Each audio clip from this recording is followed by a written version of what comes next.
दोस्तों, उम्मीद है आप सब अच्छे होंगे। मुझे पता है मैंने लास्ट वीडियो में ये कहा था कि मैं वीडियो को जल्दी से अपलोड करने की कोशिश करूँगी, लेकिन हियर आई एम अगेन अपनी लेट वीडियो के साथ में। मुझे पता है कि आप में से बहुत सारे लोग फ्रस्ट्रेट हो जाते हो और फिर मेरे को रियल लाइफ में भी बहुत सारे लोग पूछने लगे हैं, यार तू वीडियोस बनाती है या फिर छोड़ दिया। लेकिन ऐसा नहीं है कि I really want to make videos, क्योंकि कंटेंट क्रिएशन मुझे वाकई में दिल से बहुत ज़्यादा पसंद है। I really like to make content. लेकिन बात ये है कि राइट नाउ मैं अपनी लाइफ की जिस फेज़ में हूँ ना, वहाँ पर मेरे पास में उतना सारा टाइम नहीं होता। द थिंग इज़ दैट कि मेरे बच्चे हैं ना अभी छोटे हैं। मेरा बड़ा बेटा फर्स्ट में है और मेरी जो बेटी है वो अभी 3 साल की है और काफ़ी छोटी है। तो मेरा जो अक्सर टाइम है ना मेरे बच्चे और मेरे घर में चला जाता है, क्योंकि मैं रहती हूँ गाँव में। You all know I think कि गाँव के जो घर होते हैं ना, they are very hard to maintain, जिनका बहुत ज़्यादा टाइम चला जाता है, बहुत ज़्यादा टाइम कंज्यूमिंग होते हैं गाँव के घर। And that's why I really can't मेरे पास उतना सारा टाइम नहीं हो पाता।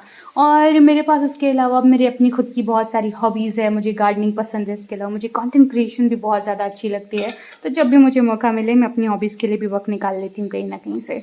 लेकिन होता ये है कि उस वक्त जा से मैं अपनी वीडियोज़ जो है उनको रेगुलरली अपलोड नहीं कर पाती, और फिर उस वजह से मेरे वीडियोस वगैरह बहुत ही ज़्यादा लेट हो जाते हैं। मुझे लगता है कि अगर मैंने इन सबको पहले से ही ज़्यादा टाइम दे दिया होता ना, तो अभी कहीं ना कहीं मेरे चैनल्स के ऊपर 1000 से ज़्यादा सब्सक्राइबर्स भी हो जाते और मेरा चैनल मोनेटाइज भी हो जाता।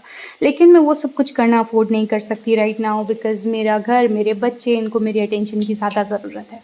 और बच्चों से याद आया, अभी बच्चे जो है ना, मतलब पहले के ज़माने में तो ऐसा था कि लोग कहते थे कि बच्चे आसानी के साथ में पल जाते हैं। लेकिन अभी मुझे ऐसा लगता है कि जब हमारे पास में इंटरनेट है, हमारे पास में दुनिया भर की जानकारी है, तो हमें भी ऐसा लगता है कि हम अपने बच्चे को बेस्ट से बेस्ट चीज़ है, उनकी एजुकेशन बेस्ट हो, उनका खाना पीना बेस्ट हो, जिसकी वजह से हम उनके पीछे लग जाते हैं कि हाँ मुझे अपने बच्चे को प्रोटीन ज़्यादा खिलाना है, इसलिए मैं उसके लिए प्रोटीन से भरपूर कुछ खाना बनाऊंगी। या फिर मुझे उसे तेल नहीं खिलाना, मुझे उसे तला हुआ नहीं खिलाना, तो फिर उसके अकॉर्डिंग मैं और ज़्यादा उस तरीके की खाने बनाऊंगी।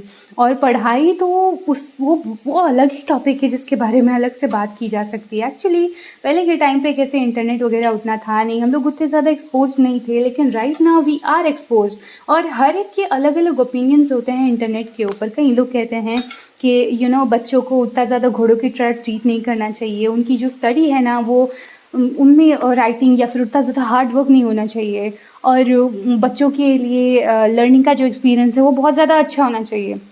लेकिन फिर ऑन दी अदर हैंड कुछ लोग ये भी कहते हैं कि बच्चों को हार्ड वर्क कराना चाहिए। तो there are two sides of coin actually, जिसकी वजह से मैं तो और भी ज़्यादा कंफ्यूज हो जाती हूँ और मैं करूँ क्या, क्योंकि मुझे समझ में नहीं आता। लेकिन ये बात भी सच है कि बच्चों को हमें ऑफकोर्स घोड़ों की तरह ट्रीट नहीं करना चाहिए। मैं अपना बचपन याद करती हूँ, जब मैं छोटी थी ना तब मेरे पेरेंट्स ने मुझ पर ज़रा सा भी प्रेशर नहीं डाला हुआ था। और फिर माशाल्लाह से जहाँ तक मुझे याद है, मैं एक लैंग्वेज के ऊपर मैंने मास्टर कर लिया था, बाकियों में मुझे थोड़ा स्ट्रगल करना पड़ा लंबे समय तक। लेकिन एक लैंग्वेज के ऊपर मैंने अच्छे तरीके से मास्टर कर लिया था, जिसकी वजह से उस लैंग्वेज में जो और सब्जेक्ट्स हैं ना उनके ऊपर मेरी पकड़ अच्छी तरीके से बैठ गई। और वो लैंग्वेज उर्दू थी ऑफ कोर्स, और इस वजह से मेरी भाषा में भी वो सब कुछ नज़र आ जाता है। लेकिन अभी राइट नाउ बात यह है कि ज़माना पूरी तरीके से बदल गया है, एंड ऑनेस्टली स्पीकिंग अभी हर एक चीज़ के ऊपर हम लोग बहुत ही ज़्यादा ध्यान देने लगे हैं, बहुत ही ज़्यादा कॉन्शियस रहने लगे हैं। क्योंकि जाहिर सी बात है, इंटरनेट यानी कि घर में हर एक बच्चे के पास में आ गया है, जिसकी वजह से ये इतना ज़्यादा एक्सेसिबल हो गया है कि अभी ऐसा लगने लग गया है कि यार अगर बच्चों के ऊपर सही से ध्यान नहीं देंगे ना तो बच्चों की परवरिश में कुछ ना कुछ कमी रह जाएंगी। इस वजह से मैं ट्राई करती हूँ अपना 100% देना, खाने पीने से लेकर पढ़ाई से लेकर उसकी जो ओवरऑल ग्रोथ है ना उन सब के लिए। तो इस वजह से मेरा जो ज़्यादातर टाइम है ना वो यहीं पर जाता है ना। I am not regretting this, क्योंकि ये वाला टाइम दोबारा नहीं आने वाला।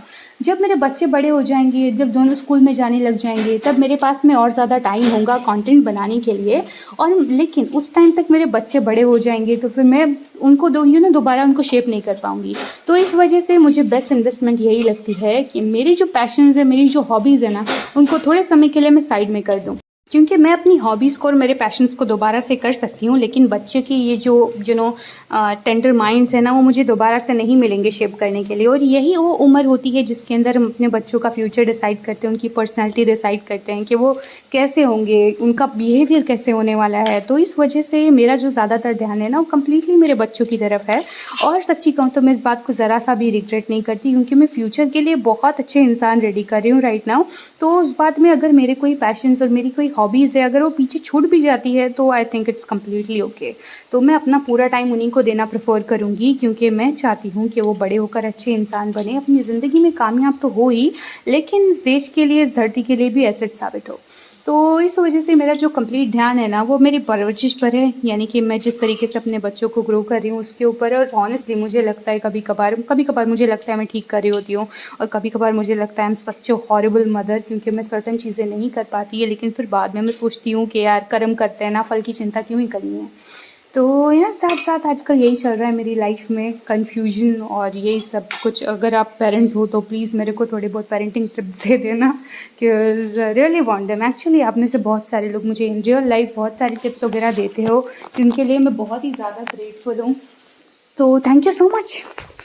एंड आई रियली होप कि आप मेरी सिचुएशन को भी अंडरस्टैंड कर पा रहे हो, इवन दो कि मैं ट्राई तो करती हूँ थोड़ा बहुत कुछ यहाँ वो अपलोड करते रहना। तो इंशाल्लाह देखते हैं आगे कुछ कैसे हो पाता है। ऑनेस्टली स्पीकिंग, मैं अभी जो राइट नाउ मेरी लाइफ चल रही है ना, मैं उसके लिए एक रूटीन की सर्च में हूँ, जिसके अंदर मेरा एक प्रॉपर रूटीन हो। लेकिन ऑनेस्टली स्पीकिंग ये सब कुछ स्टेडीली नहीं जा पाता। मेरा एक दिन अलग होता है तो दूसरा दिन उससे बहुत ज़्यादा अलग होता है। तो इस वजह से मैं काफ़ी ज़्यादा स्ट्रगल कर रही हूँ ना। ऑनेस्टली स्पीकिंग मुझे ऐसा लगता है कि मुझे इन सब के मामले में और भी ज़्यादा बेटर करना चाहिए। बहुत सारी जगह जहाँ पर मैं लैक करती हूँ, तो इस वजह से मैं ट्राई तो कर ही रही हूँ ऑफ कोर्स। तो लेट्स सी नाउ कि आने वाले टाइम में क्या होता है। तो अगर मैं अपनी लाइफ़ की बात करूँ ना, मेरे गाँव की अगर बात करूँ, तो कुछ दिन पहले यहाँ पर फ्लड तो नहीं, नॉट रियली फ्लड, लेकिन बारिश बहुत ज़्यादा हुई थी, जिसकी वजह से पानी इस तरीके का भर गया था। ये वीडियो एक्चुअली मेरी बहन ने रिकॉर्ड किया था। तो एज़ यू कैन सी बहुत सारा पानी भर गया था, और मेरा जो घर है वो तो ऑफ कोर्स बहुत ही ऊंची जगह पर है, तो मुझे तो सच कुछ समझ में नहीं आता। लेकिन जो खाड़ी के करीब घर है ना, उनको थोड़ा बहुत अफेक्ट ज़रूर होता है, लेकिन उतनी ज़्यादा कोई परेशानी नहीं हुई है, क्योंकि ये हर साल होता है। तो इस वजह से सब लोगों ने अपने अपने तरीके से सारी चीज़ों को काउंटर करना स्टार्ट कर दिया। तो अभी अल्हम्दुलिल्लाह से हमारे गांव में तो एटलीस्ट किसी के घर में उतना ज़्यादा पानी बढ़ता नहीं है। और पर्सनली मुझे ऐसा फ़ील होता है कि हमारा जो कोकन है ना, बहुत ही ज़्यादा सेफ़ है अल्लाह के करम से। तो really very grateful for that.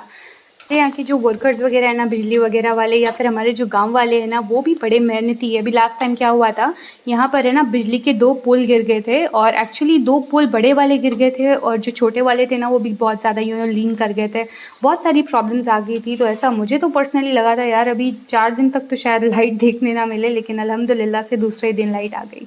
तो यस, हमारे यहाँ के वर्कर्स वगैरह भी बहुत ही अमेजिंग है। तो बहुत अच्छे से काम किया, और हमारे गांव वालों ने भी उनको सपोर्ट किया, तो जिसकी वजह से लाइट जल्दी से जल्दी आ गई। तो एज सच बारिश के टाइम पे जो प्रॉब्लम्स होती है, फ्लडिंग वगैरह होती है, उतनी ज़्यादा नहीं है अल्हम्दुलिल्लाह, शुक्र है अल्लाह का। तो सब कुछ सही चल रहा है हमारे गांव में। मौसम की उतनी ज़्यादा मार पड़ी नहीं है फ़िलहाल, इंशाल्लाह नहीं पड़ेंगी तो अच्छा है। तो हाँ, मानसून काफ़ी ज़्यादा अच्छे तरीके से बीत रहा है, और बहुत ही सुंदर सुंदर नज़ारे भी देखने के लिए मिलते हैं। बस तो चलिए, आज की वीडियो के लिए सिर्फ इतना ही। मैं मिलती हूँ आपसे अगली वीडियो में। आज बहुत दिनों के बाद मैंने सोचा मैं अपनी इस वीडियो में गाने का एक सेगमेंट ऐड करूँगी। तो गाना ठीक लगा, बेसुरा लगा, कैसा भी लगा, तो कमेंट करके ज़रूर से बताना। ओके। ओ नील गगन के दीवाने, क्यों प्यार न मेरा पहचाने, मैं तब तक साथ चलूं तेरे, जब तक न कहे तू मैं हारा। इसीलिए तुझसे मैं प्यार करूं कि तू एक बादल आवारा, जन्म जन्म तेरे साथ चलूं कि नाम मेरा जल की धारा।